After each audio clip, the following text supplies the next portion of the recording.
Let's go live to Melbourne. Bad news on power prices. Here's the Energy Minister.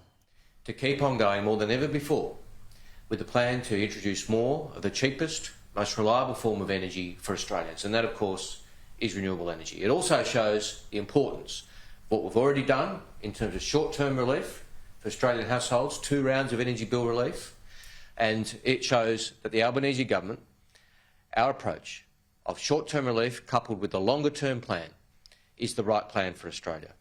We know cost of living is the #1 issue for Australians. We know Australians, like people right around the world, are doing it tough with the increases in cost of living in recent times.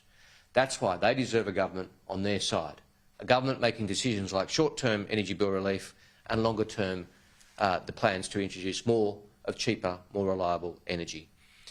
The Australian Energy Regulator each year sets the default market offer, which is a benchmark for which energy prices are set by retailers.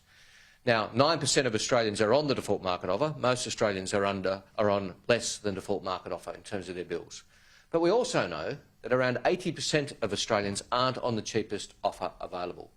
Again, I think these figures show an important opportunity to remind Australians that you can do better and shop around for a better deal.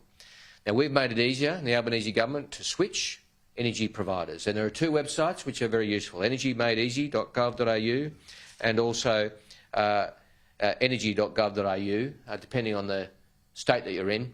They provide very useful guides to whether you're on the best deal possible, both from your existing retailer or whether an offer might be available from a better retailer. People can improve their energy price by up to 25% by accessing these 2 government websites. So we're going to maintain our focus on making energy prices more affordable for Australians. We've done that with our energy, coal and gas caps, which the Liberal Party opposed, our 2 rounds of energy bill relief, which the Liberal Party opposed. Of course, there is an alternative approach. Mr Dutton and Mr O'Brien promise a scheme which would see more pressure on energy prices by introducing the most expensive form of energy, nuclear, but also by keeping coal in the grid for longer. And as the Australian Energy Regulator herself made clear this morning in the media, one of the reasons for this decision today is spikes caused by coal-fired power stations breaking down. Not a day in the last 2 years have we had a coal-fired power station not break down somewhere in Australia. Not talking about planned maintenance, I'm talking about unexpected breakdowns which then see energy prices spike.